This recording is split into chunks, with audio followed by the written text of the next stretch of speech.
Diolch yn ymwyddio.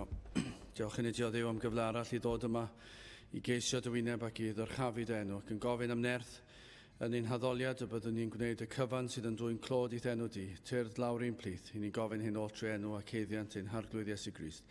Amen. Gewch ni ddechrau'n gwasanaeth trwy ganu'r emyn rhif 85. 85 tyred arglwydd, tyrd yn fian, dim ni'n boddia dan y ne, dim ond ti a ddeil fy ysbryd gwan lliddedig yn ei le. Emyn rhif 85 gewn ni sefyll i'w chanu.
Croeso'n gwasanaeth ar ôl yr oedfa, fe fydd na luniaeth ysgafn drws nesaf yn y neuadd.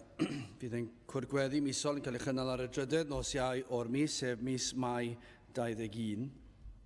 Fydd ein hoedfa nesaf pnawn Sul ym hanner awr wedi 3. Wrth i ni gymryd y casgliad, gwni ganu tra ar ein heistedd emyn rhif 252, 252 o tyred, 1 iachau garedig ysbryd, 252.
Fe daw yn darlleniad o'r Efengyl yn ôl Luc, y 3 bennod, ac yn dechrau yn yr adnod gyntaf.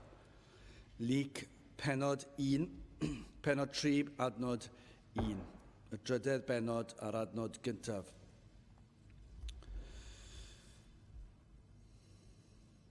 Yn y 15fed flwyddyn o ymerodraeth Tiberius, Cesar a Pontius Pilat yn rhaglaw Judea a Herod yn detrach Galilea, a'i frawd Philip yn detrach i Tyrea a gwlad Trachonitis a Lysanias yn detrach Abilene. Dan yr archoffeiriad Annas a Chaiaffas, y daeth gair Duw at Ioan mab Zecharias yn y dyfeithwch. Ac fe ddaeth i bob goror ynghylch yr Iorddonen, gan bregethu bedyd a diferwch maddeuant pechodau.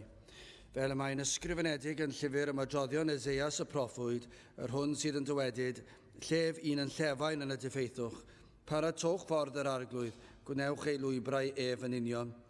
Pob pant a lenwyr a phob mynydd a bryn a ostyngyr, a'r gwyr geimion a wneir yn union, a'r geirwon yn ffyrdd gwastad. A phob cnawd a wel a chawdwriaeth Duw. Am hynny fe ddywedodd wrth y bobl oedd yn dyfod i'w bydyddio ganddo o genhedlaeth gwiberod pwyach rhag rybuddiodd chwi ffoi oddi wrth y digofaint sydd ar ddyfod. Dygwch gan hynny ffrwythau addas i ediferwch, ac na ddechreuwch ddywedyd yn o'ch eich hunain, y mae gennym ni Abram yn dad, canis yr ydwyf yn dywedyd i chwi, y dichon Duw o'r cerig hyn godi plant i Abraham. Gyr awr hon y mae'r fwyell wedi gosod ar wreiddyn y prenau. Pob pren gan hynny, ar nid yw yn dwy'n ffrwyth da, a gymynir i lawr ac a fwyrir yn tân. Byddai bendith Duw ar iair sanctaidd Dduw. Gydewch ni nawr droi a dyn harglwydd mewn gweddi.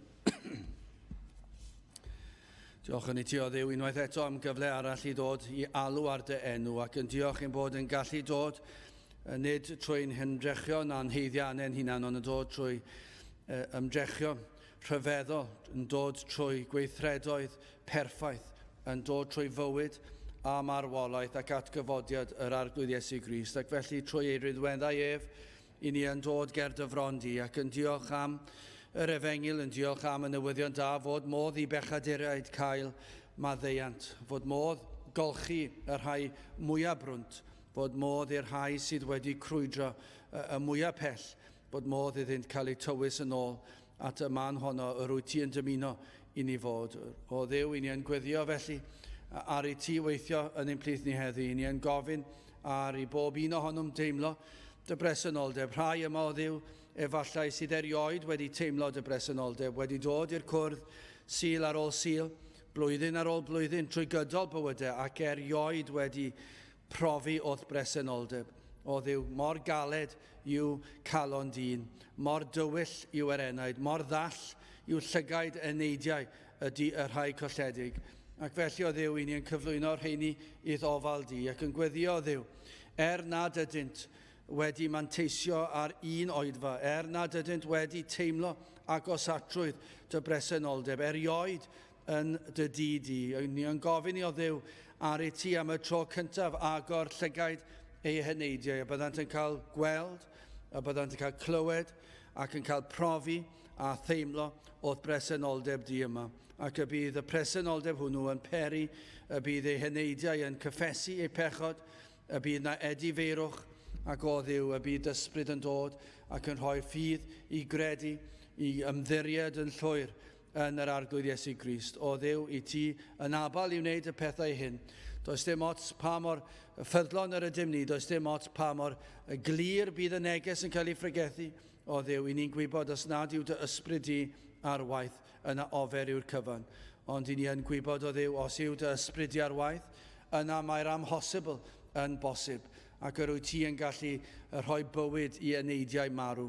Felly o Dduw, i ni yn gofyn i ti fod yma yn ein plith, ac i ti weithio clod i ddenw dy hun. I ni'n cyflwyno'n glad i ti hefyd, ac yn tristau un sil arall wedi mynd heibio o Dduw wrth i ni edrych ar wythnos yn mynd heibio. I ni'n gweld y wlad yn mynd yn bellach ac yn bellach mewn i dywyllwch ac mewn i fydolrwydd, ac yn o Dduw yn gofyn i ti i drigarhau wrthym, ac i ti weithio unwaith eto yn ein gwlad. I ni'n cyflwyno dy bobl lle bynnag ymaint, ac yn gweddio Dduw, yr rhai sydd yn gwynebu sil ar ôl sil, digalondyd a dim dim ymateb gan unrhyw un, o Dduw, yr gynulleidfa yn lleihau. Ac o Dduw, dyma yw yr hyn sydd yn gyffredin ym mhob rhan o'n gwlad ni, lle mae dy air yn cael ei phregethu'n ffyddlon. Mae'n ymddangos o Dduw o dro i dro, mae gwanhau fydd ein dyfodol ni. Ond o Dduw, i ni yn gwybod, os wyt ti yn mynd i ddod mewn eiliad, os wyt ti yn tywallt dy ysbryd arno, mewn eiliad rwyt ti'n gallu trawsnewid, nid yn unig un cynulliad o'r bobl, nid yn unig un capel, nid un eglwys, o rwyt ti'n gallu trawsnewid cenedl cyfan. Ac felly o Dduw yn gofyn i ti i ddod i'n plith ac i weithio unwaith eto fel yn y dyddiau a fi. Felly o Dduw, i ni'n cyflwyno'n hamser i ddofal di nawr ac yn gofyn am yr help hynny o ddifri, yn gofyn am dy bresenoldeb yma o'r cychwyn hyd y diwedd ac i ti barhau gyda ni trwy gydol y dydd ac yna paratoni ar gyfer wythnos arall y byddwn ni yn byw i dy ogoneddu di ym mhob peth awn nawn, ym mhob peth a ddywedwn, ym mhob ymateb o Dduw y bydd ein bywydau yn adlewyrchiad o fywyd yr arglwydd Iesu Grist. Felly o Dduw, trigarha nawr wrthym, i ni'n cyflwyno hyn oll i ddofal, yn gofyn hyn oll trwy enw ac heiddiant ein harglwydd Iesu Grist. Amen.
Gadewch ni ganu emyn arall, emyn rhif 536, 536, Iesu cyfaill fenai di gad i'n ffoi, idd fynwes gref, trafo'r tonau'n codi'n llu, a'r y storm yn rhwygo'r nef. 536, gewn ni sefyll i'w chanu.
Bydd o'n testyn o'r Efengil yn ôl Luc y drydedd benod ac adnod 4.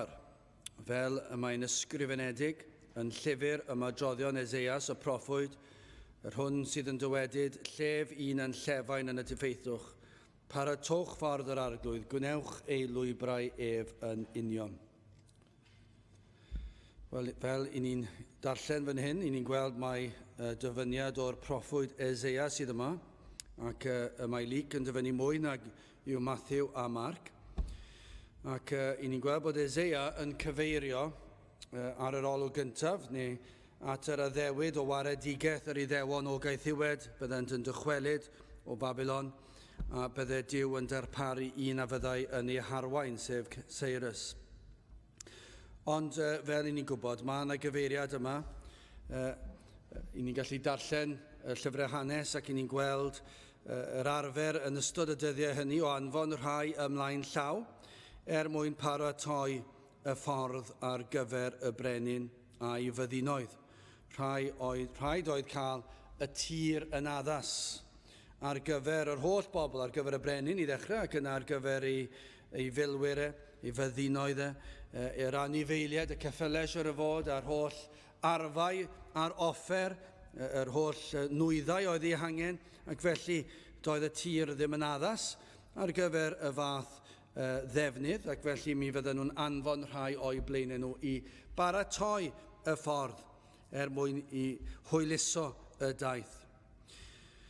Ac felly, petai pobl yn gweld y rhai yn paratoi y ffordd trwy'r diffeithwch, trwy'r anialwch ac yn gwneud i'n rhwyddach ar gyfer y brenin a'i fyddinoedd i ddod, yna mi roedden nhw yn gwybod mai agos oedd y brenin. Mi roedd wrth law ac mi roedd y byddinoedd ar fi'n dod.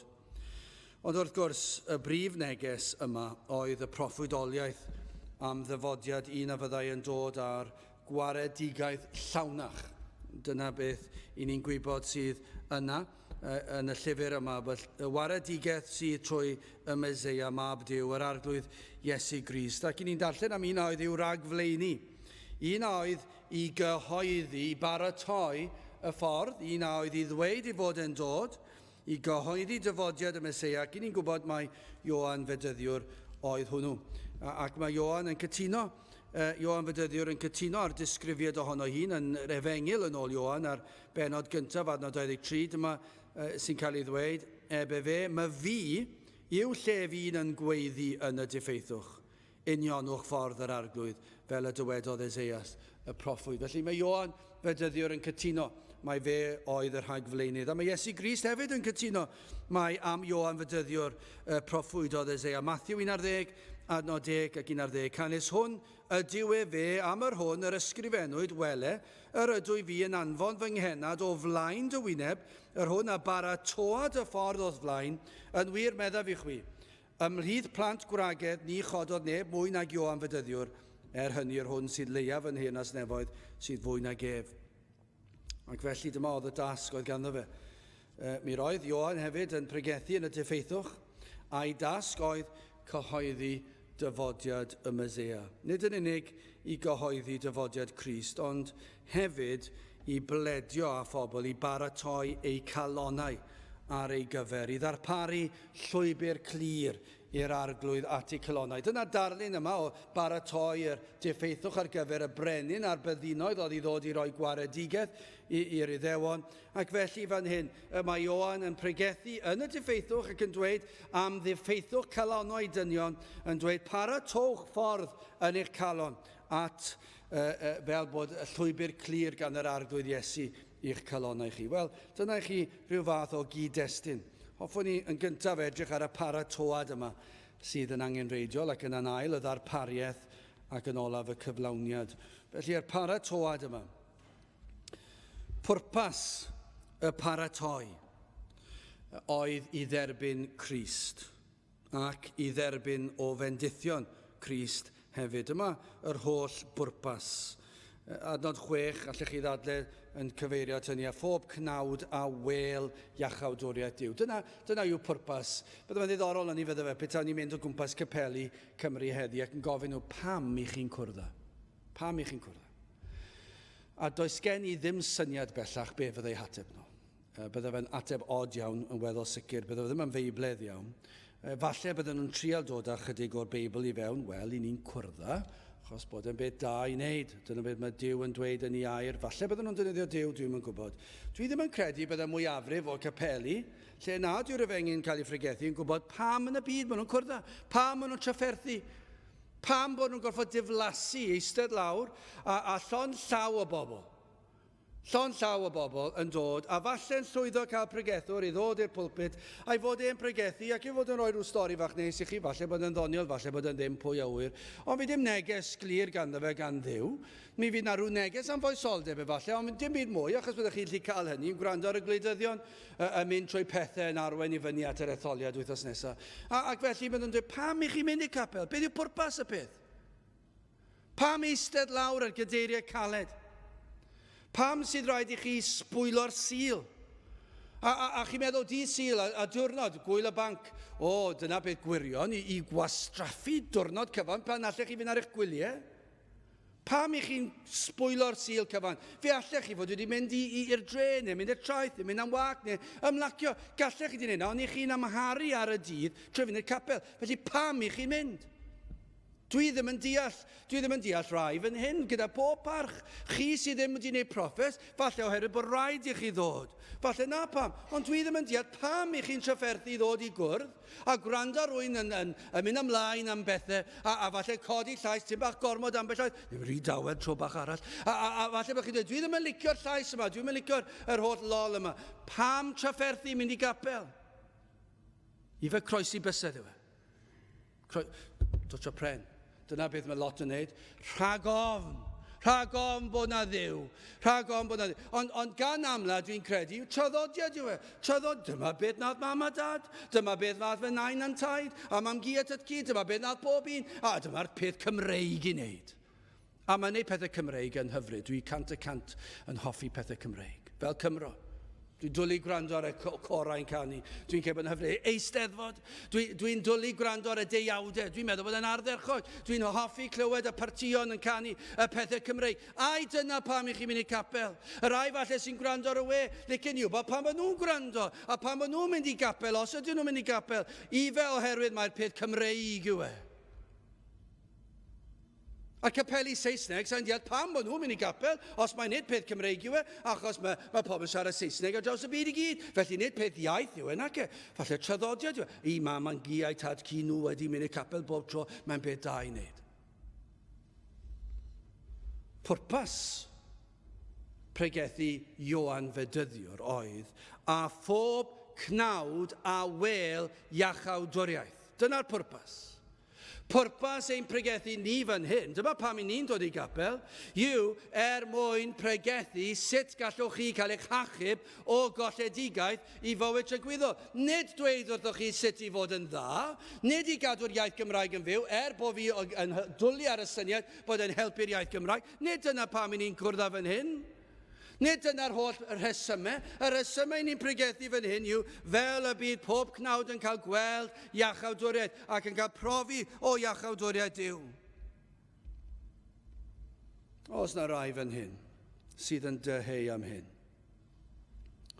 Mae yna rai yn dod sydd wedi dod o sil I sil, sydd falle'n gwrando o sil I sil. Ac efallai chi'n teimlo'r gwacter yn eich enau, teimlo euogrwydd pechod, I chi wedi dechrau dod I weld eich pechod. I chi'n gwybod mae gair Duw sydd yn wir, chi'n gwybod hynny, ond nid ydych chi wedi derbyn o'r iachawdwriaeth yma eto. Chi'n gwybod na allwch chi ennill a na allwch chi weithio i'w dderbyn chi wedi deall gymaint yna. Mae rai heb ddod mor bell yna, dyna trychineb. Mae yna rai heb ddeall na hyd yn oed. Mae yna rai dal I feddwl bod dod i'r capel yn golygu fewn o'r nefoedd. Dyn nhw ddim wedi deall hyd yn oed sylfaeni felly. Dyn nhw wedi deall na. Ond mae yna rai efallai sydd wedi dod I weld. Dyw dod i'r capel ddim yn helpu dim. Dyw ddim wedi lleddfu ar fy euogrwydd a'r baich, a'r gwacter yma. Ac felly chi wedi dod I ddeall, fedra I ddim ennill iachawdwriaeth, ond I chi ddim yn gwybod sut I gael ond I chi'n dyheu amdano. Mae yna bobl eraill sydd heb unrhyw wybodaeth, ond I chi'n yr un cwch, I chi'n gwybod bod angen rhywbeth, ond i chi ddim yn gwybod beth. Bydde Ioan Fedyddiwr, siwr o fod, wedi pregethu at bob math o bobl. Ond ei neges, ei weinidogaeth oedd cyhoeddi dyfodiad un a oedd i ddarparu holl fendithion iachawdwriaeth Duw. Dyna oedd ei bwrpas e.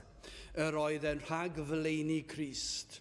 Oedd Eseia wedi dweud bydde Ioan yn dod a wneud hyn, a fe nath e. Fe nath e. Mae'r proffedoliaeth wedi cael ei wireddu, mae wedi dod. Fe ddigwyddodd e. A'i bwrpas oedd cyhoeddi fod Iesu Grist wedi dod mwyn rhoi iachawdwriaeth. I bwrpas o fewn pregethu oedd hyn, i bledio â phobl, i ddelio â'i bywydau, a dyna oedd ei neges, adnod 3. Ac fe a ddaeth i bob goror ynghylch yr Iorddonen, gan pregethu bedyd difeirwch maddeuant pechodau. Yr oedd yn pregethu bod angen difeirwch, mwyn cael maddeuant, mwyn cael heddwch a Duw, oedd yn dweud rhaid farhau.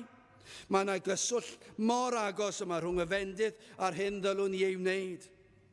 Nawr, i ni'n gwybod mae gwaith Duw yw y cyfan, ond o fewn gwaith Duw, mae wedi rhoi cyfrifoldeb i chi, sef farhau, ac i baratoi eich eneidiau ar ei gyfer e. Mae yna gyfrifoldeb, mai Duw sydd yn gwneud cyfan. Ond o fewn hynny, o ran ei sofraniaeth wedi dweud, dyma yw'r cynllun fi sydd yn gwneud y cyfan. Ond mae gyda chi ran i'w chwarae, mae rhywbeth i chi wneud, i chi fod i farhau. Nawr, i ni'n gwybod yr ysbryd sydd yn galluogi ni wneud hynny, ond mae dal rhaid i chi wneud e. Gai ofyn y cwestiwn i chi, a ydych chi erioed wedi farhau? Neu a ydych chi dal i ddod i'r capel achos i chi, dyna beth chi fod i wneud? Adnod 4. Fel y mae'n ysgrifenedig yn llyfr yma droddion Eseias y proffwyd, yr hwn sydd yn dywedyd, lle fi'n yn llefain yn y diffeithwch. Paratowch ffordd yr arglwydd, gwnewch ei lwybrau efenunion, pob pant a lenwyr a phob mynydd a bryn a ostyngyr, a'r gwir geimion a wneir yn union, a'r geirwon yn ffyrdd gwastad. Nawr fel y brenhinoedd a'i byddinoedd yn teithio trwy'r diffeithwch, felly hefyd cymerir calonnau dynion fel diffeithwch. Mae'r hyn y mae pobl yn ei weld a chlywed ohonom ni yn ddigon gwael. Ond ydw chi'n cytuno â hwnna? Mae'r hyn i chi'n ei weld yno fi, falle dim fan hyn o reidrwydd, falle bod e fan hyn, gallech chi dweud fan hyn, neu pan i chi'n nabod fi a chi sy'n nabod fi gytre yn well, byddech chi'n gallu gweld, ond beth i chi'n gweld ohona i yn y bywyd pob dydd, dyw hwnna ddim mor wael ar hyn ydw i. A mae hwnna wir yn bob un o'n ni. Os i chi meddwl bod yr allanol yn wael, wel mae'r galon tipyn gwaith. Mae'r hyn sydd yn ein calon yn ei tipyn gwaith ar hyn i chi'n ei weld. Felly os i chi'n gallu ffeindio beiau, a siwr o fod y byddwch chi'n gallu, allai sicrhau chi mae'r hyn yr ydw i ar hyn i chi tipyn gwaith na'r hyn i ni roi'r sioe fawr allan ac i ni'n trio roi'r ymddangosiad bod ni mor dda. Ond mae tipyn gwaith. Ni fyddem am neb i weld yr hyn sydd yn ein calonau ni. Maen nhw'n ddiffeithwch. Mae e'n anialwch. Mae e'n sych. Mae e'n ddiflas. Mae e'n llwm. Dyna'r gwirionedd amdano ni. Ond y broblem yw, mae dallinau pechod wedi peri nad yw pobl yn gweld eu hunan am yr hyn ydyn nhw. Ac felly ni'n meddwl bod ni'n iawn, achos ni'n cymharu'n hunan ar rhai gwael draw fyna. Ac oherwydd i ni'n ffeindio rhywun sydd yn tipyn gwaith yn allanol felly, i ni wedi dod i'r casgliad ar ein pennau'n hunan yr ydw i yn berson da.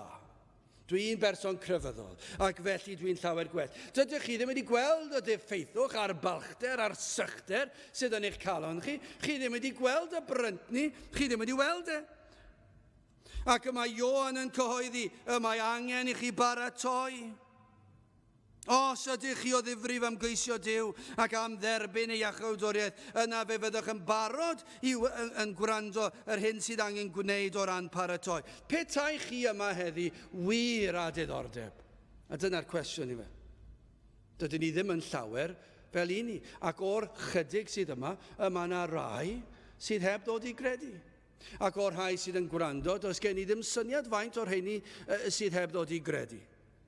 Ond un peth i ni'n gallu dweud, os i chi o ddifrif am dderbyn o iachawdwriaeth Crist, yna fe fyddwch yn barod gwrando yr hyn sydd angen gwneud mwyn paratoi. Dyna'r pwynt.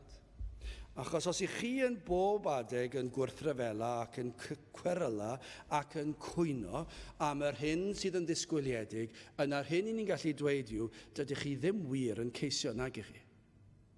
Crefyddol i chi. Dydych chi ddim wir o'r un o'r rhain sydd yn mynd i ymateb i bregethu o anfedyddiwr.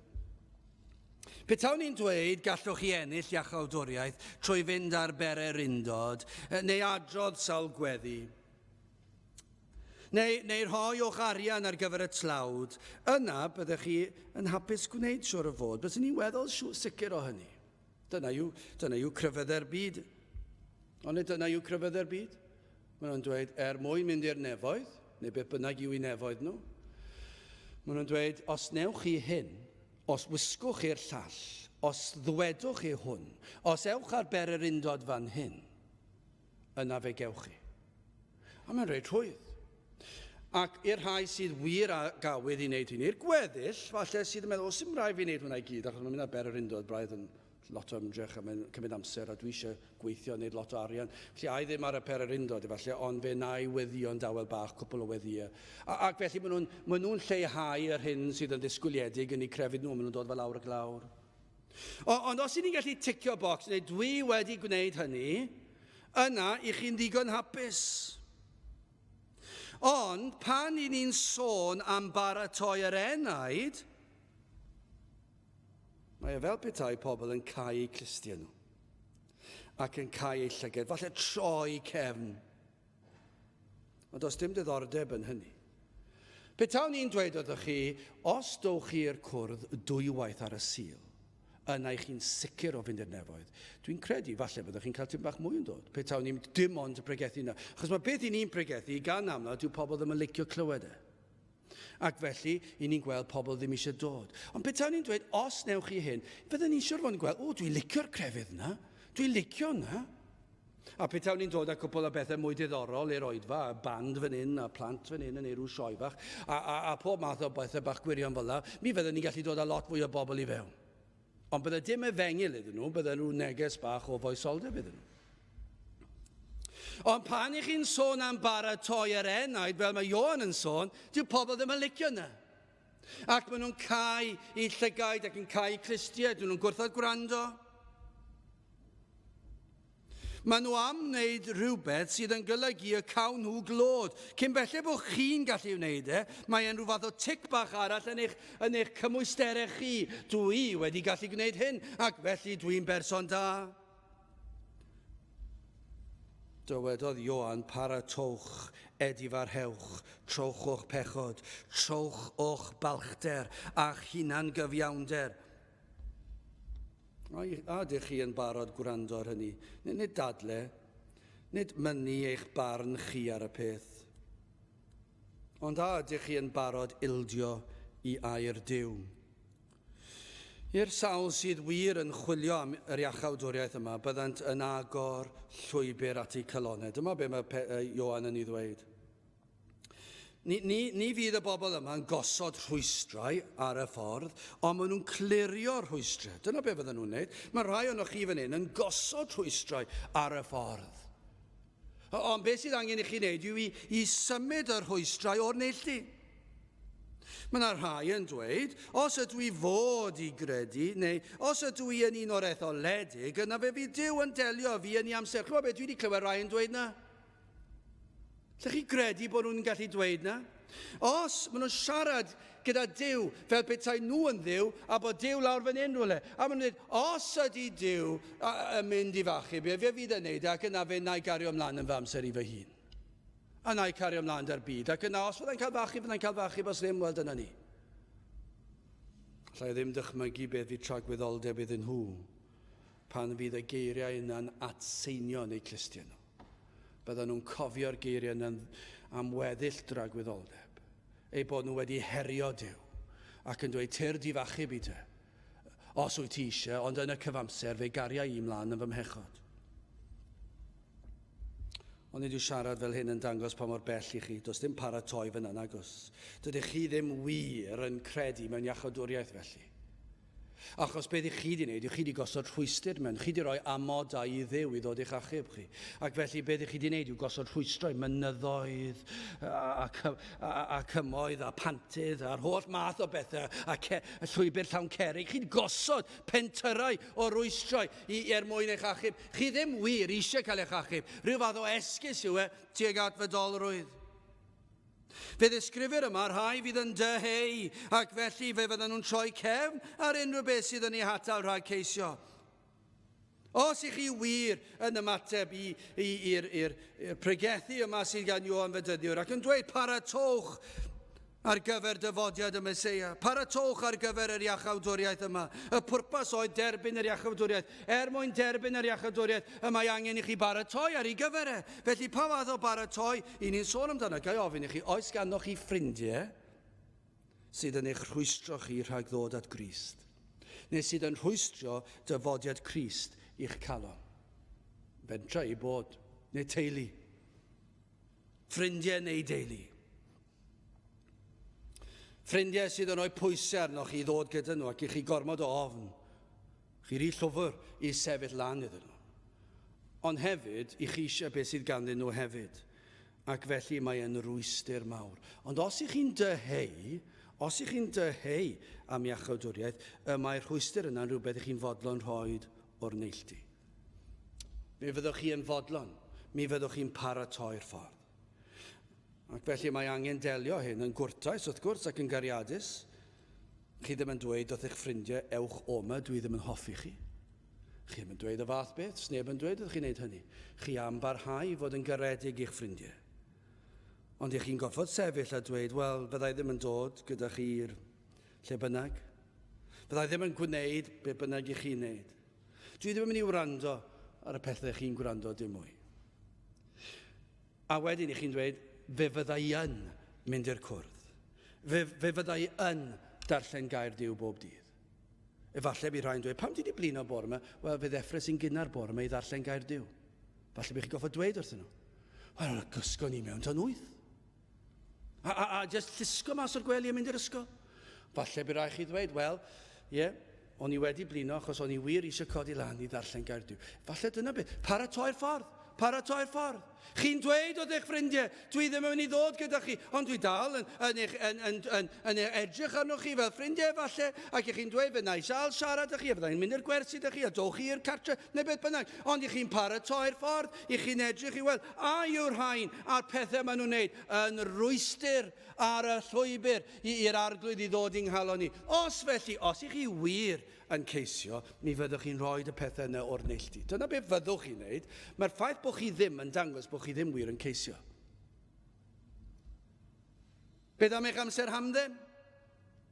Mae amser hamdden llawer yn cymryd gymaint o amser. Ac mae'n amharu ar y llwybr ceisio'r arglwydd. Maen nhw'n treulio oriau yn edrych ar ôl i cyrff, mynd ar wac hir, cerdded, rhedeg. Chi'n gweld llawer dydw hyn yn dydych chi'n rhedeg. Maen nhw'n chwysu, maen nhw'n blino, chi'n gweld nhw'n llusgo'i traed nhw'n fyny. Pam i chi'n neud e?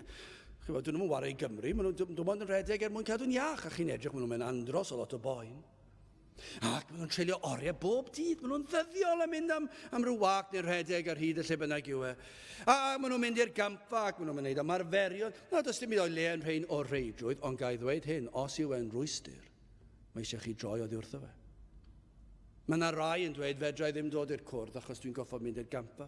Fedrai ddim dod i'r cwrdd achos mae rhaid i fi fynd i redeg. Fedrai ddim wneud hyn achos mae rhaid fi redeg ac wedyn mae rhaid fi wneud gwaith. Ac felly chi goffod eistedd lawr a gofyn, a ydych chi'n ceisio? Achos os ydy'r pethau yma, pethau sydd yn iawn yn ei hunan, yn amharu ar geisio iachawdwriaeth, yna mae rhaid chi edifarhau ohonyn nhw, mae rhaid chi roi nhw'n neilltu, mae rhaid chi baratoi'r ffordd. Mae'r pethau yma yn cymryd lle pethau'r arglwydd. Ac felly mae eisiau rhoi nhw o'r neilltu. Deliwch â nhw. Dyw e ddim yn broblem i'r rhai sy'n ceisio. Os chi roed i gweld rhywun sy'n ceisio, fe fyddan nhw na. Mi fyddan nhw na. Petai chi, rhai ifanc yma neu rhai hun sydd falle bellach wedi priodi yn cofio nôl at dyddiau canlyn, petai chi am gyfarfod a chariad, byddech chi yn trefnu'r cyfarfod. Ac eto, falle ddim wedi dechrau canu, na chi'n meddwl, wel, dwi eisiau bod yna, ac mi fyddwch chi'n trefnu, byddwch chi yna, ma na'r lle mwyn cyfarfod nhw. A fi dim byd yn dod ar eich traws chi pryd ni na fydd. Dim byd. Fe fydd na ffordd. Byddwch chi'n ail drefnu eich cynlluniau chi mwyn sicrhau bod yno gyda nhw. Neu Gêm Cymru. Mae hwnna falle'n fwy addas i rai ohono ni. Gêm Cymru ymlaen, gêm bwysig. Yn enwedig os o ar ddi Sadwrn. Gwarth bod nhw'n rhoi ar y sil ond diwe. A mae gemau ni mwynhau gweld nhw pam nhw ar y Sadwrn. A pam nhw ar y Sadwrn, chi'n gwybod beth? I ni'n gallu rhoi lawr yn y dyddiadur Gêm Cymru. Peidiwch chi a ffonio fi yn ystod Gêm Cymru. Peidiwch chi a galw. Peidiwch chi a trefnu priodas ar ddydd Cymru. Peidiwch chi a mentro wneud y fath. Petai rwy'n yn trefnu priodas ar Gêm Cymru, mi fyddwn ni'n codi'r ffôn na'n dweud, esgusodwch fi, chi'n sylweddoli bod Cymru chwarae. I ni eisiau bod na. A dyna fel i ni fel Cymru, i ni'n dweud, o na, ac i ni'n neud yn siŵr, does dim byd. Sa'n mynd i siopa dych chi a di Sadwrn yna, dim un peryg, dwi'n mynd dod i siopa, mae Gêm Cymru. Ac felly rhywbeth tebyg bys ni'n dweud, os i chi'n ceisio iachawdwriaeth, a chi'n gwybod bod yna oedfa bregethu ac fydd yr Efengil yn cael ei phregethu, dwi'n weddol sicr fyddwch chi'n rhoi popeth o'r neilltu. Bydd dim byd yn dod ar draws. Bydd eich ffrindiau'n ffonio chi'n dweud, ti eisiau dod mas, ewn ni nofio, ewn ni'r dre, ewn ni beth bynnag. Ni fyddwch chi'n dweud wrthyn nhw, na, mae cwrdd pregethu. Nid mae mam a dad yn dweud bod rai fi fod na. Mae rai fi fod mewn cwrdd pregethu arall i ni wedi trefnu, a mae rhaid i fi fod na. Ond falle daw dydd y byddwch chi'n dweud, na, fedra i ddim. Mae'r Efengil yn cael ei phregethu fan hyn, ac dwi eisiau clywed e. Di Sul yn dod, no Sul, dim, cwr bach, a trydydd cwr, 2 oedfa mewn Sul. Mae hwnna'n hirt, 2 oedfa. Gyfo gwrando ar 2 bregeth. Mae hwnna'n hirt. Na, dim fel na. Dyna sut mae'r byd yn siarad. Ond i chi sydd yn ceisio, mi fyddwch chi yn gosod popeth o'r neilltu. Mi fyddwch chi'n sicrhau bod chi'n ffres ar gyfer oedfa. Mi fyddwch chi'n sicrhau bod chi'n eistedd ac yn gwrando ar gyfer yr oedfa. Mi fyddwch chi'n rhoi popeth o'r neilltu. Pam? Mae rhaid i chi glywed, i chi di gwrando ar Ioan. Dwi'n paratoi'r ffordd. Dwi eisiau clywed y neges.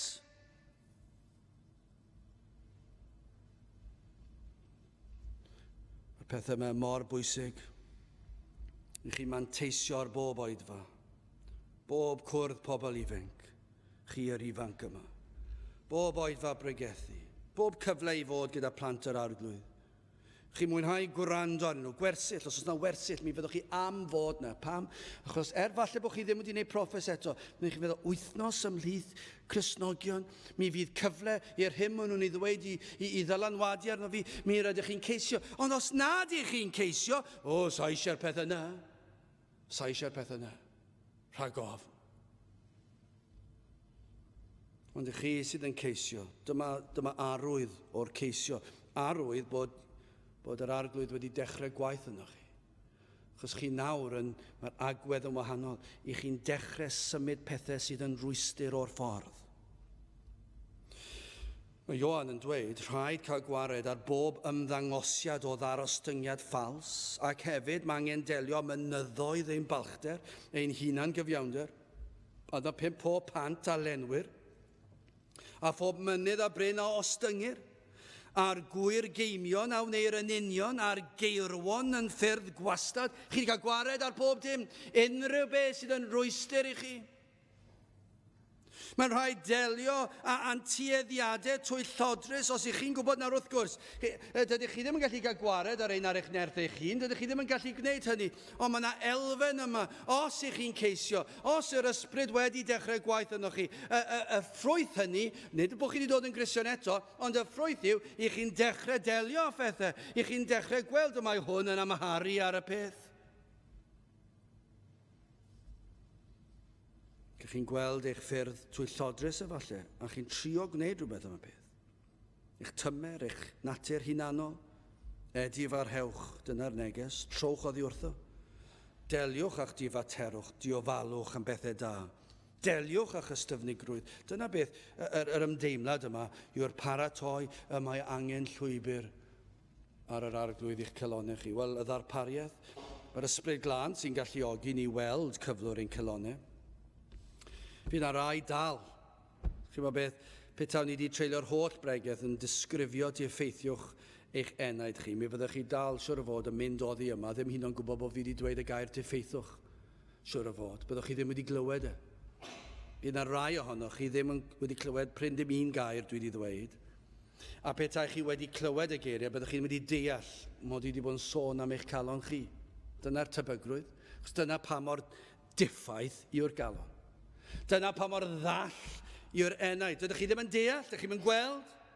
Ond, os yw'r ysbryd ar waith, fe fyddwch chi wedi gweld y peth. Ac efallai y bod yr ysbryd i dynyddio hynny i agor eich llygaid, ac i weld dyna'r union y mae'n nghalon ni fel. Does dim llwybr yr arglwydd gyrraedd fy nghalon ni. Be dwi'n mynd i wneud?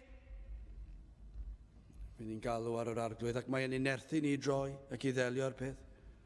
Cymaint yw gafel y byd a phechod ar ein cylonau. Mae'r ysbryd glân yn rhoi awydd a nerth i droi. Ond eto troi sydd yn rhaid i ni wneud. Ond sylwch, nid troi yw iachawdwriaeth. Paratoi ar gyfer dyfodiad Crist ydych chi. At berson a'r cyfan sydd yn ymwneud ag ef. Fe ddath Crist mwyn darparu iachawdwriaeth. Dyna beth ddath ei wneud. Dyna oedd ei bwrpas e'n dod. Ni wedi gweld yn barod bod ein cylonau'n ddiffeithwch yn anialwch yn llawn pechod ac ein bod yn gaeth i bechod ac mwyn delio ar gaeth ddiwed yma, rhaid oedd i Iesu Grist ddod. Ac mwyn delio ar broblem, yr oedd angen i Iesu Grist talu pris ddrydfawr. Ac fel yr Iddewon yn y gaethglyd, doedd yr Iddewon ddim yn gallu rhyddhau ei hunan o'r gaethglyd, ac yr oedd angen i ni ddod i rhoi gwaredigaeth iddyn nhw. Felly ydych chi, mae angen i ni ddod i'ch rhyddhau chi o gaeth ddiwed pechod. Mae yna rai o'n chi falle sydd wedi trio gwella chi'n, ond i chi'n gaeth a chi'n methu. Chi'n methu hyd yn oed cael unrhyw frwdfrydedd. Chi'n gwybod dylsech chi, ond chi ddim yn cael unrhyw bleser yn y peth. Chi'n canu'r emynau yma, chi'n meddwl well gen i canu caneuon y byd, a chi'n gwybod dylsech chi fwynhau'r emynau, ond does dim byd am yr emynau sydd yn cyflyru chi, sydd yn eich lloni chi, a chi'n meddwl mae hwn yn ddiflas, ac i chi'n falle'n gwybod o hoffen i'r peth. A mae angen rhywun i ddod i'ch helpu chi'n does. Dyna'r pwynt. Fedrwch chi ddim i wneud ar eich pen eich hun. Mae angen un i ddod i'ch gwaredu chi, i'ch rhyddhau chi o gaeth ddiwed pechod, o gaeth ddiwed anghrediniaeth, o grafangau yr un drwg. Mae Satan, mae grafangau mor gadarn. Dwi wedi bod yn chydig o arddio, dim garddio, wel allwch chi alw chydig o torri lawr a dinistrio. Yr hyn oedd yn barod wedi ei dinistrio. Ac mi roeddwn ni yn tynnu'r coed yma lawr. Ambell i goedyn oedd chwyn wedi lapio rownd o fe. Gymaint. Hyd yn oed ar ôl torri'r goeden lawr, doeddwn ni ddim yn gallu cael fy mysedd nac hyd yn oed unrhyw declyn i fynd o dan y chwyn. Yr oedd gafael y chwyn ar y goeden mor gadarn dwi wedi adael yn ei daflu fe i ffwrdd. Ond mae gafel y pechod a Satan ar yr enaid yn gryfach na hynny. Mae afael mor gadarn. Ni'n gweld y trwy'r amser, ni'n gweld yn ein bywydau ni, ni'n gweld yn yr rhai o'n teuluoedd ni, a'n ffrindiau ni, a'r byd, mae'r Satan, mae pechod a gafael mor gadarn. Chi falle wedi trio roi'ch bys o dan y pechod a'i dynnu fo. No, chi ddim yn gallu gwneud e. Mae wedi glynu yn gadarn i'ch enaid chi. A chi ddim yn gallu stopio'r peth. Chi'n gallu rhwystro chi'n rhag meddwl pethau a dweud y pethau a dyheu am y pethau yma. Mae mor gadarn, ond mae angen un arnoch chi sydd yn holl alluog i ddod i dynnu crafangau Satan oddi arnoch chi. Dyna nath Iesu Grist, dyna oedd ei bwrpas ei ddod.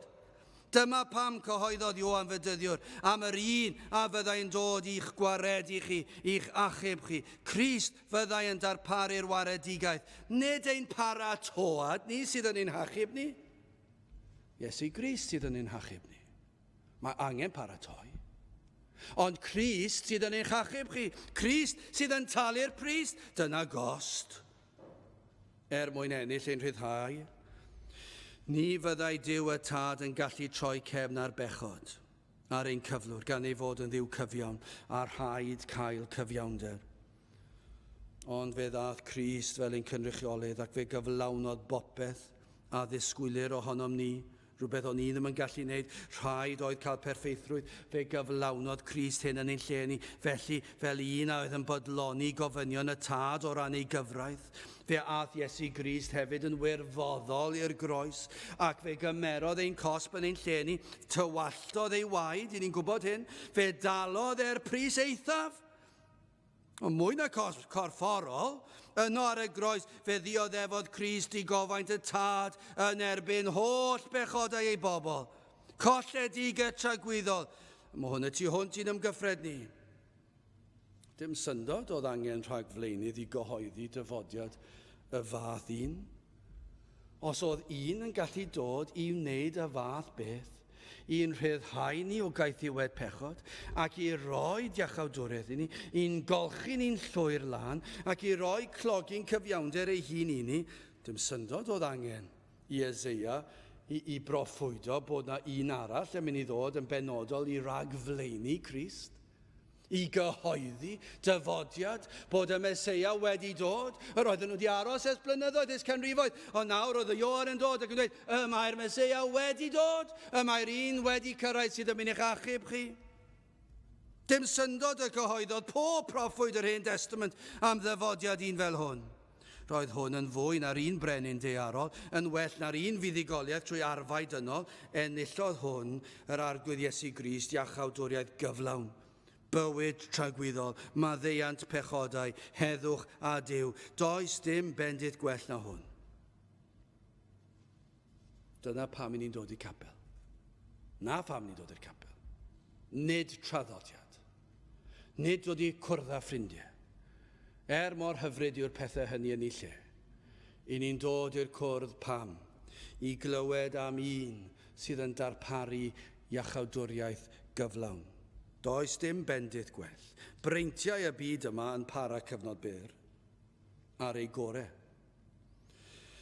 Ac efallai tan ein hanad olaf, efallai fe gewch chi fwynhau rhyw freintiau bach. Tan eich anad olaf hyd yn oed.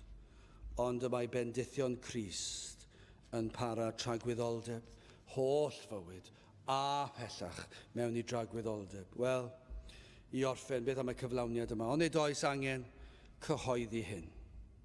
Chi'n gwybod o'n i'n cerdded o'n y dre ddoe, ac roedd lot o bobl yno. Miloedd ar filoedd ar filoedd yn y dre, ac yn ei ceir yn aros i fynd i'r dre. Ac rhai methu cyrraedd nôl i'w ceir, fel brofon ni yn gorfod sefyll am oriau i fynd mewn i'r lifft, i gyrraedd y car, i fynd allan o'r dre. Ac yna o'n i'n meddwl, o'r rheini gyd, siwr o fod y mwyafrif llethol, heb feddwl am Grist o gwbl. Ond nid oes angen cyhoeddi bod y Meseia wedi dod. Oedd Ioan Fedyddiwr yn rhagflaenu Crist ac yn dweud y mae e'n dod. I ni wedi clywed yr Hen Testament i gyd, a'r holl broffwydi, mor bwysig yw'r Hen Testament, yr holl broffwydi yn dweud bod un yn mynd i ddod. Ac nawr fe ddath Ioan Fedyddiwr a dweud y mae e wedi dod, dyma fe, y mae'r Meseia wedi dod. A beth i ni fod i wneud? I ni fod i ddweud yn ôl, edrychwch nôl, fe ddath e. Ac y mae e gyda ni nawr, y mae Crist wedi dod. Ond nid oes angen i'r byd glywed hynny. Bod na ateb, bod na ffordd o ddod o'r diffeithwch. Dydd Iau yma, fe fydd miloedd o bobl yn mynd i'r hyn stafelloedd yn rhoi croes mewn bocs. Ac yn gobeithio fydd y bobl sydd yn mynd i arwain y wlad, os ych chi'n gallu galw yn hynny, yn mynd i roi fwy o arian i'w pocedi nhw. Dyna'r lefel. Dyna'r lefel beth i ni'n meddwl am dydd Iau. I ni gan amla dim ond yn meddwl amdano fi fy hunan. Ac mae'r gwleidyddion yn mynd i feddwl sut fellai dwyllo y mwyafrif o bobl i bledleisio drostai. Mwyn i fi cael bod yn y safle yma. Ac maen nhw'n meddwl, dydd Iau y bydd ateb popeth. Dydd Iau y bydd na lywodraeth newydd, neu'r hen un, neu cymysgwch o tipyn bach o popeth. Ac maen nhw'n mynd i ddod, ac maen nhw'n anwybyddu gair Duw, ac mae pobl yn mynd i feddwl, dyma'r ateb. Ond dyw e ddim yn ateb. Yr ateb gan Ioan Fedyddiwr. Yr oedd yr ateb gan Eseia. Yr oedd yr ateb, mae'r ateb yng ngair Duw. Yr ateb yw, mae yr arglwydd Iesu Grist wedi dod. A gwaith y pregethwr yw i gyhoeddi hyn. Gwaith y pregethwr i ddod ar bobl i ymwybyddiaeth o bechod. Dyna'r job y pregethwr. Chi fan hyn sy'n dal eb gredu, chi dal yn meddwl bod chi'n dda. Chi dal i feddwl nad ydych chi yn bechadur ofnadw. Wel, falle'n bechadur ond ddim yn ofnadw ac i ni gyd yn yr un cwch. Dyna fel i chi'n meddwl. Ond lle Ioan Fedyddiwr, ond lle ni yw i gyhoeddi i chi mewn angen. Ac y mae angen i chi ddod i ymwybyddiaeth o bechod. Ac wedi chi ddod i ymwybyddiaeth o bechod, mae angen pwyntio at Grist sydd wedi dod i'r pwrpas o'ch achub chi. I ni gyhoeddi bod yna un wedi dod i ddarparu'r cyfan sydd ei angen a phob cnawd a wel iachawdwriaeth Duw. Cwestiwn yw, a ydych chi wedi gweld, wedi profi o'r iachawdwriaeth yma? A ydych chi wedi dod i weld na allwch chi wneud dim, nad yw eich paratoad yn achub chi hyd yn oed? Dychmygwch brenhinoedd a byddinoedd adeg yr Hen Testament yn meddwl fod y fuddugoliaeth wedi ei hennill oherwydd fod pobl wedi darparu llwybr ar eu cyfer yn unig. Dyna drychineb, ie. Dychmygwch na. Mae'r brenin yn meddwl, wel, i ni wedi ennill, chi wedi gwneud lôn bach neis fan hyn, mae'r cerrig wedi cael ei symud o'r neilltu, mae'r mynyddoedd wedi cael ei gwastadu, mae popeth yn ei le, popeth yn iawn. Wel, wrth gwrs dim.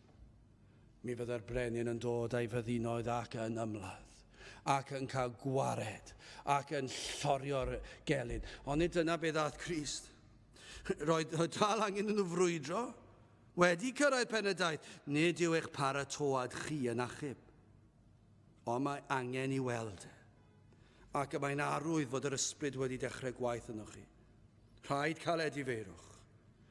Ond beth i ni'n dysgu fan hyn yw bod Iesu Grist wedi brwydro drostwch chi. Ef sydd wedi talu'r pris. Ef sydd wedi ennill y fuddugoliaeth. Crist sydd wedi ennill y fuddugoliaeth. Y mae'r llwybr yn glir. Y mae wedi dod. Y mae wedi gwneud y cyfan. Ac y mae'n helpu ni i cael gwared ar y rhwystrau. Mae e'n helpu ni baratoi'r ffordd ar ei gyfer. Dyna i chi gras.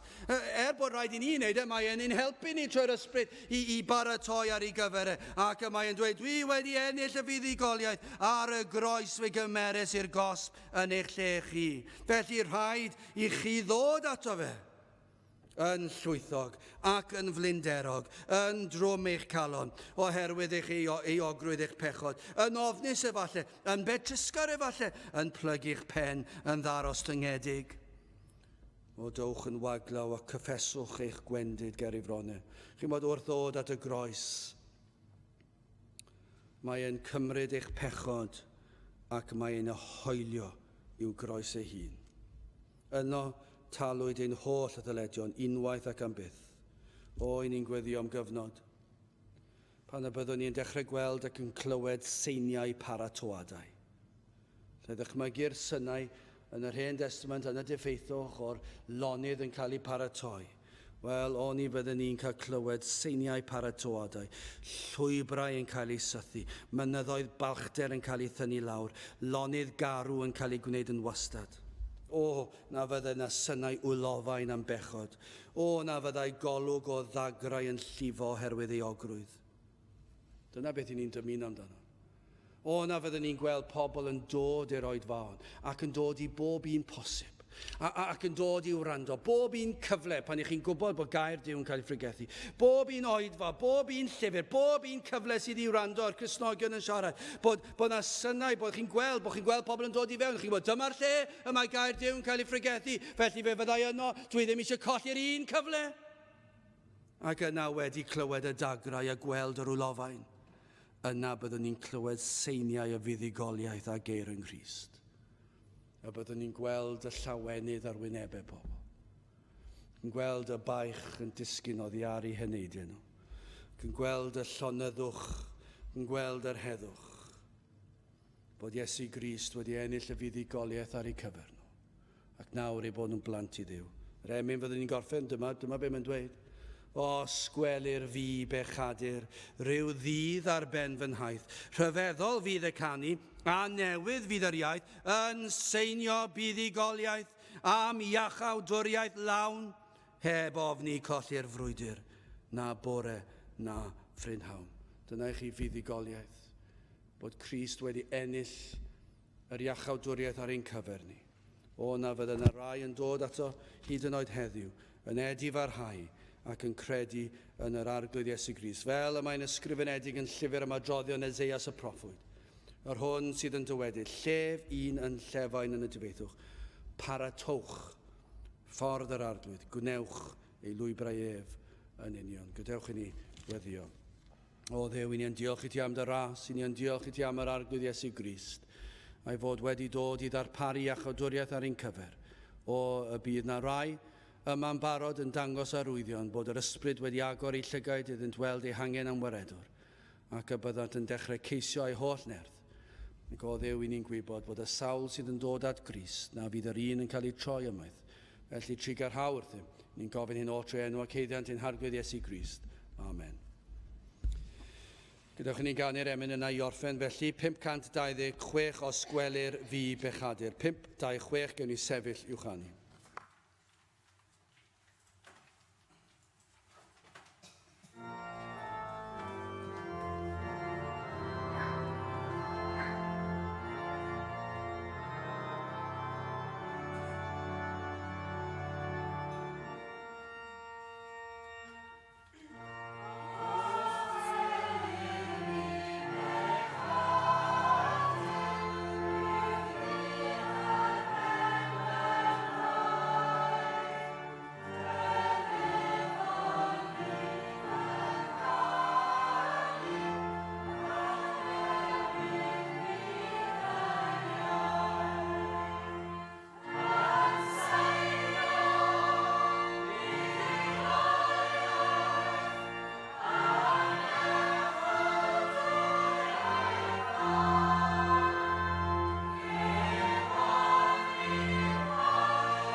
A nawr bydd ydi ras ein harglwydd Iesu Grist a chariad Duw a chymdeithas yr ysbryd glân fod gyda chwi oll hyd byth. Amen.